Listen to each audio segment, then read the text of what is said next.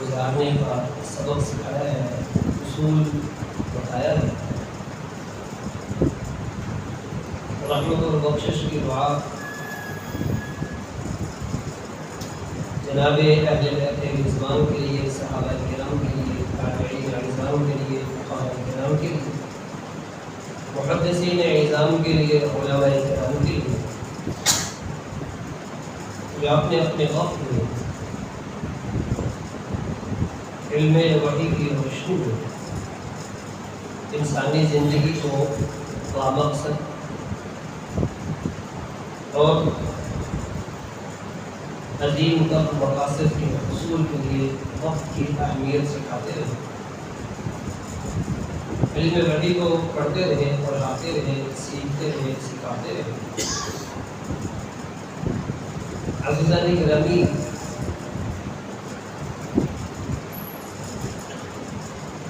انسان کی تخلیق سے پہلے مخلوقات اور بھی تھی، لیکن پھر بھی رب تعالیٰ نے انسان کو پیدا کروایا اور اس کی تخلیق کو بامقصد بنایا، جس کو رب تعالیٰ نے بیان کیا ہے افحسبتم انما خلقناکم عبثا وانکم الینا لا ترجعون فتعالى اللہ الملک الحق. کیا ہے انسان، تو کیا سمجھتا ہے، تیرا کیا خیال ہے کہ تجھے اللہ نے ایسے ہی عبث اور فضول بنایا ہے، بے مقصد تجھے دنیا میں بھیج دیا ہے، حالانکہ مخلوقات تو پہلے بھی تھی، تجھے کیوں بھیجا؟ اور پھر ساتھ ہی رب فرماتے ہیں فتعالى اللہ الملک الحق. انسان اپنے رب کے بلند ترین مقاصد کی تکمیل کے لیے آیا، اس لیے کہ رب خود بھی بلند تر ہے، اور بلند تر رب نے جب انسان کو بلند تر مقاصد کے لیے دنیا میں بھیجا ہے تو وہ مقاصد بھی، وہ مقصد بھی عظیم تر ہی ہوگا، کیونکہ وہ رب کریم نے مقصد کیا ہے. عزیزان گرامی، جب ہم مقصد کو دیکھتے ہیں، مقصدیت کو دیکھتے ہیں تو ہمیں پتہ چلتا ہے قرآن ہمیں بالکل واضح ہماری رہنمائی کرتا ہے وَمَا خَلَقْتُ الْجِنَّ وَالْإِنسَ إِلَّا لِيَعْبُدُونِ. اے انسان، تیری تخلیق کا مقصد وہ اللہ کی بندگی ہے. مقصدیت تک پہنچنا ہے تو اللہ کی بندگی کو مقصد بنا لیا جائے، انسان اس کے لیے کوشش اور محنت شروع کر دے، گویا کہ وہ مقصدیت تک پہنچنے کا سفر اس کا آغاز کر چکا ہے. اور عزیزان گرامی، مقصدیت تک پہنچنے کے لیے، منازل کو طے کرنے کے لیے، اپنے آپ کو بامقصد بنانے کے لیے انسان جس وقت سے گزر رہا ہے اس وقت کی اہمیت جب تک نہیں سمجھے گا بامقصد زندگی نہیں جی سکتا. مقصدیت تک انسان نہیں پہنچ سکتا.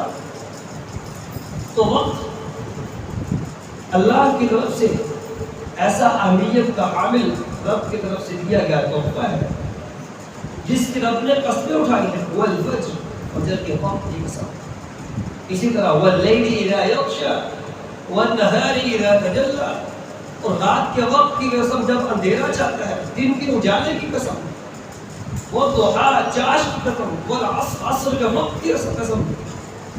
حالانکہ رب تعالیٰ کو قسم کھانے کی کبھی طور پر ضرورت نہیں ہے. تو قسم کھانے کا مقصد کیا ہے پھر؟ کہ رب تعالیٰ جس کام کو، جس نام کو لے کر قسم کھا رہے ہیں، اس کا مطلب یہ ہے کہ وہ چیز انتہائی اہمیت کی حامل ہے جس کی رب قسم کھا رہے ہیں. اس لیے عزیزان گرامی، رب عظیم کسی عظیم چیز کی بھی قسم کھا سکتے ہیں، ویسے وہ قسم کھانے کا وہ روا نہیں ہے. عزیزان گرامی، وقت کی اہمیت میں پہلی بات کہ وہ رب وقت کی قسمیں کھا کھا کے ہمیں وقت کی اہمیت بتا رہے ہیں. اور صحیح بخاری کی روایت کو پڑھ لیا جائے عبداللہ ابن عباس رضی اللہ عنہما بیان فرماتے ہیں نعمتان مغبون، رسول اللہ صلی اللہ علیہ وسلم کا فرمان نقل فرماتے ہیں، ذکر کرتے ہیں نعمتان مغبون فیہما کثیر من الناس، دو نعمتیں بڑی قیمتی ہیں، دو نعمتیں انسان کے لیے اس کی زندگی کے خطوط کو استوار کرنے کے لیے بنیاد کی حیثیت رکھتی ہیں، اور وہ دو چیزیں، وہ دو نعمتیں انسان کے لیے اس کے وقت کو انتہائی بامقصد بنا سکتی ہیں، اس کی زندگی کو بامقصد بنا سکتی ہیں۔ الصحت والمرض، جتنی ان نعمتوں کی اہمیت تھی لوگ اتنے ہی زیادہ اس میں کوتاہی کا شکار ہوئے، اتنے ہی زیادہ ان نعمتوں کو لے کر اپنے آپ کو بالکل بیک پہ لے جاتے ہوئے محسوس ہوئے۔ اس میں پہلی بات کیا ہے اور دوسری کیا ہے؟ الصحت والفراغ، اللہ کی دی ہوئی نعمت عظیم، اس کی صحت، اور دوسرا اس کا وقت۔ وقت کی بربادی دیکھیے اور اپنی صحت کی بربادی دیکھیے، دونوں چیزوں کو ہی ہم اپنے سامنے اس کے اسباب کو دیکھتے ہیں، اس کے ذرائع کو دیکھتے ہیں، جانتے بوجھتے پہچانتے ہوئے بھی ان ذرائع میں اپنے آپ کو داخل کرتے ہیں، اسباب کو اختیار کر بیٹھتے ہیں، اور جس کا رزلٹ یہ نکلتا ہے ہم ان دونوں نعمتوں کو اپنے ہاتھ سے کروا بیٹھتے ہیں۔ عزیزان گرامی، مستدرک حاکم کی روایت میں عبداللہ ابن عباس رضی اللہ عنہما بیان کرتے ہیں کہ پہلے رسول صلی اللہ علیہ وسلم نے فرمایا ہے اغتنم خمسا قبل خمس، اللہ کے بندوں 5 نعمتوں کو 5 چیزوں سے پہلے غنیمت سمجھو، 5 چیزیں جو اللہ نے نعمت کے طور پر دی ہوئی ہیں، جیسے ہی وہ نعمتیں ختم ہوگی اس کا جو رزلٹ آنے والا ہے، اس کی جو انتہا ہونے والی ہے، اس انتہا سے پہلے ان نعمتوں کو غنیمت سمجھو، اس سے فائدہ لے لو۔ سب سے پہلی کیا ہے؟ شباب کا قبل حرام۔ کیا انسان ذرا تیری جوانی جس کو مستانی کا نام دے کر اس کو برباد کرنے کے در پہ ہے، اس کا رزلٹ یہی ہے کہ ایک دن جوانی ختم ہونی ہے، بڑھاپے جانا ہے۔ اس انتہا سے پہلے جو بڑھاپے کی شکل میں آنے والی ہے، اس بڑھاپے، اس انتہا سے پہلے اس جوانی کو غنیمت سمجھ لیجیے۔ وصحت کا قبل سقم، اپنی صحت جس کی انتہا بیماری ہے اور انسان کی آوازانی ہے، اس بیماری سے، اس انتہا سے پہلے اپنی صحت کو غنیمت سمجھ لیجیے۔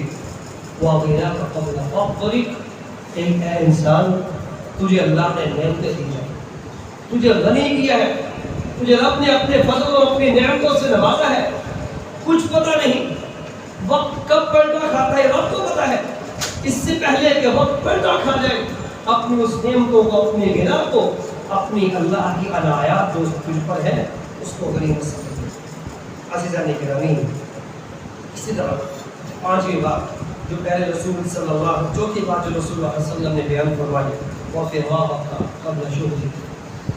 اے انسان، تجھے رب نے فراغت دی ہے، وقت دیا ہے، اس کی انتہا کیا ہے کہ ایک وقت ہوگا تم مشغول ہے، تیرے پاس وقت نہیں ہے، لیکن اس وقت کے انتہا سے پہلے اپنا وہ وقت جو رب نے تجھے عنایت کیا ہے، اس وقت کی اہمیت کو سمجھ لے، اور ساتھ ہی فرما ہوا حیاتی قبل موتک، زندگی جو تجھے رب نے مستعار دی ہے، ادار کے دی ہے، اس کی انتہا بھی یہ ہے کہ زندگی ختم ہونی ہے۔ یہ وقت جو ابھی گزر رہا ہے، یہ توانائیاں، یہ رعنائیاں جو انسان کی سانسیں جو چل رہی ہیں، اس کی انتہا یہ ہے، اس پہ ختم ہونا ہے۔ اس کے اختتام سے پہلے اس انتہا سے پہلے اپنی زندگی کی توانائیوں اور رعنائیوں اور سانسوں کو غنیمت سمجھ لیجیے۔ عزیزان گرامی، اور ایک مسلمان جب دنیا کی زندگی میں وقت گزارتا ہے، اس کے وقت کے گزرنے کے ساتھ مسلمان جب اللہ کے حضور پیش ہوگا تو دنیا میں گزارا گیا وقت، دنیا میں جو لی گئی سانسیں، دنیا میں گزاری گئی وہ جوانی جو انتہائی کارآمد ہونی چاہیے، قیامت کے دن اس کو پرکھا جائے گا، اس کو دیکھا جائے گا، اس کی جانچ پڑتال کی جائے گی، عبداللہ بن مسعود رضی اللہ عنہ بیان کرتے ہیں، جامع ترمذی کی روایت ہے، رسول اللہ صلی اللہ علیہ وسلم نے فرمایا تھا لا تزول قدم ابن آدم، ابن آدم تب تک اپنے قدموں کو ہٹا نہیں سکے گا جب تک حتی یسأل عن خمس، حتیٰ کہ اپنے رب کو 5 سوالوں کے جواب نہ دے، تب تک وہ کچھ نہیں کر سکے۔ تو ہم یہ کہہ سکتے ہیں کہ وہ ہل نہیں سکے گا، اپنی جگہ نہیں بدل سکے گا، یا اپنے آپ کو وہ فارغ نہیں سمجھ سکے گا جب تک وہ 5 سوالوں کے جواب نہ دے دے۔ ان میں 2 باتیں جس کو ہم ذکر کرنا چاہیں گے، ان عمرہ فیما بدا، مسلمان انسان تجھے وقت دیا، زندگی دی تھی، اس کے بہت سے لیل و نہار ماہ و سال دیے تھے، تجھے ہر اس نعمت کو جو زندگی گزارنے کے لیے تجھے چاہیے تھی ہر چیز دی تھی، تجھے زندگی گزارنے کے لیے ساری نعمتیں دے کر بھی زندگی با مقصد بنانے کی تجھے صلاح دی تھی، تجھے مشورہ دیا تھا، ترغیب دلائی تھی، بتا اپنی عمر اپنی زندگی کہاں گزار کے آیا ہے۔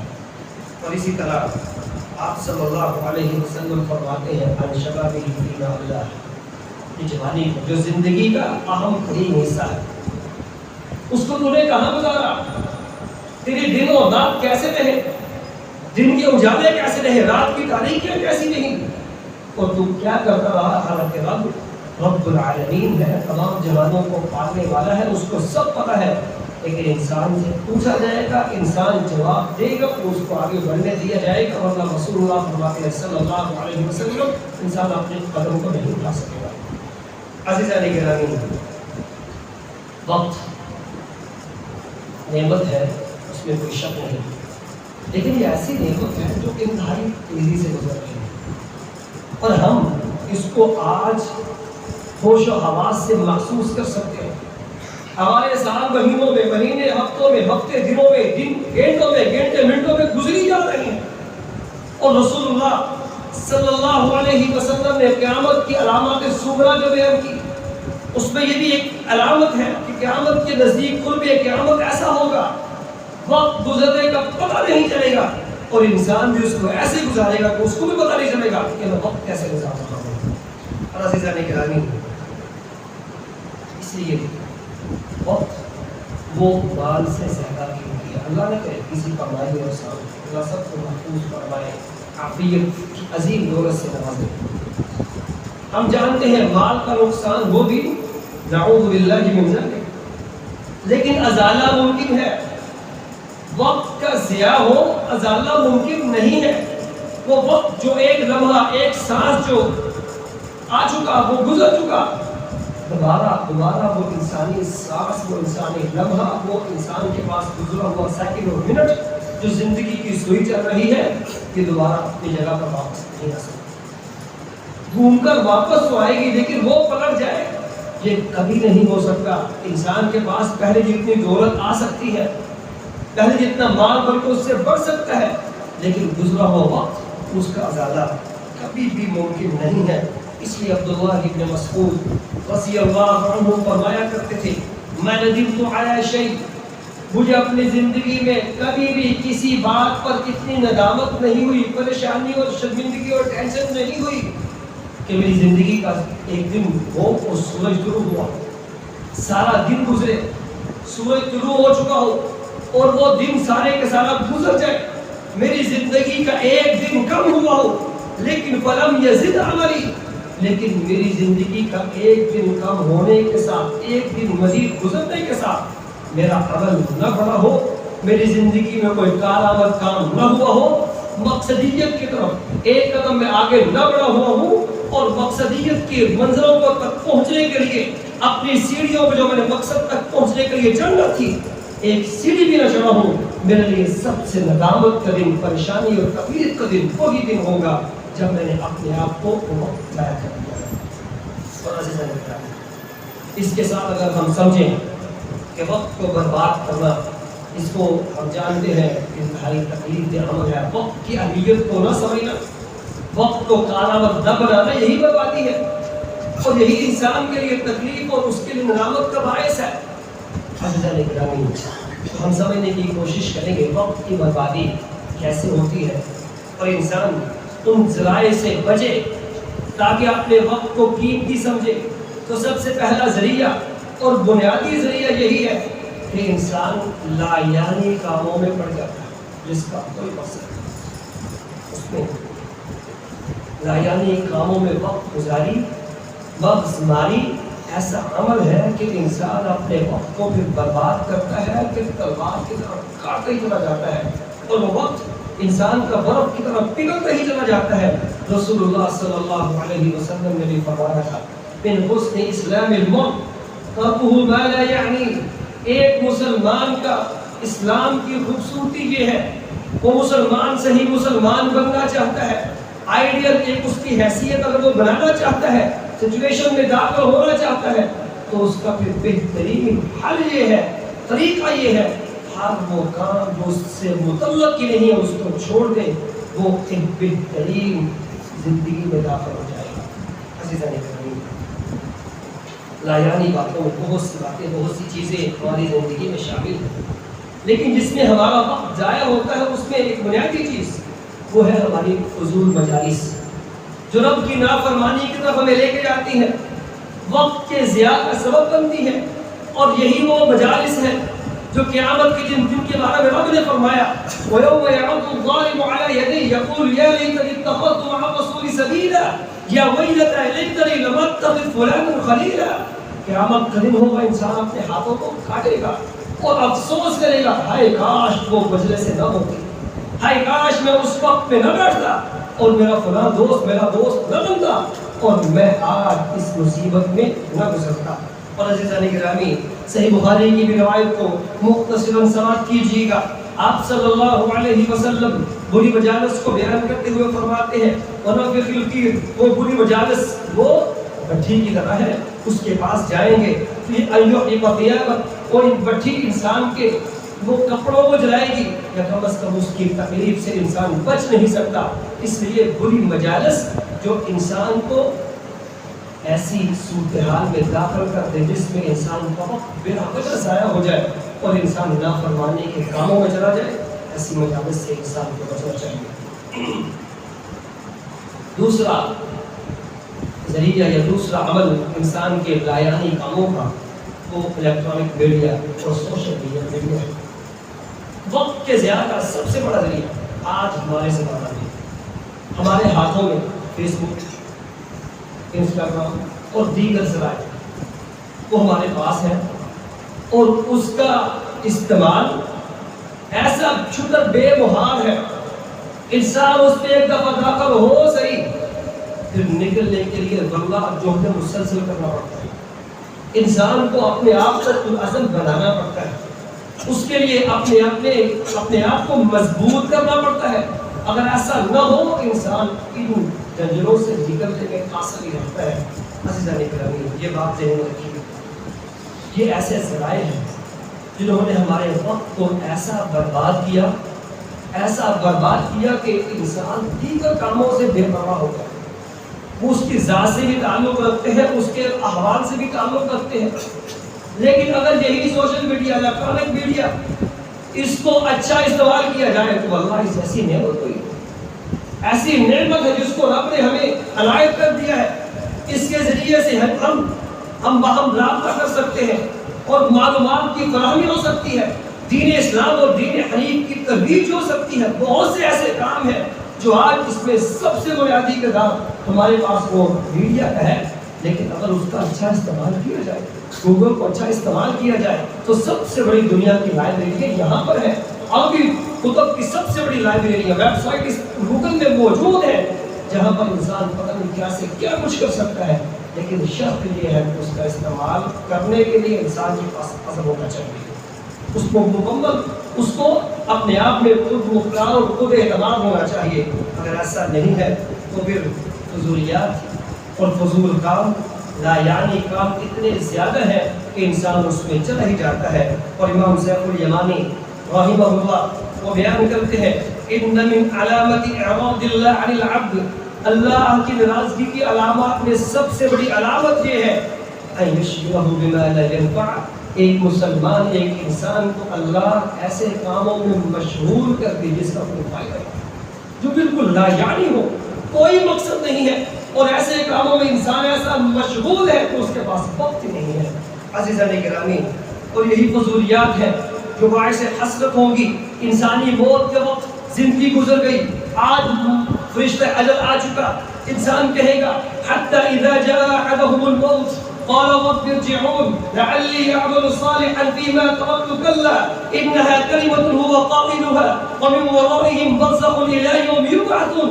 رب فرماتے ہیں جب موت کا فرشتہ آ چکا، اب انسان کہے گا کاش مجھے تھوڑا سا وقت مل جائے، ایک کچھ کرنے کا ٹائم مل جائے۔ یہ وہ کلمہ ہے جو انسان وقت گزارنے والا، فضولیات میں پڑھنے والا، اپنی زبان سے اس کو ادا کر رہا ہوگا۔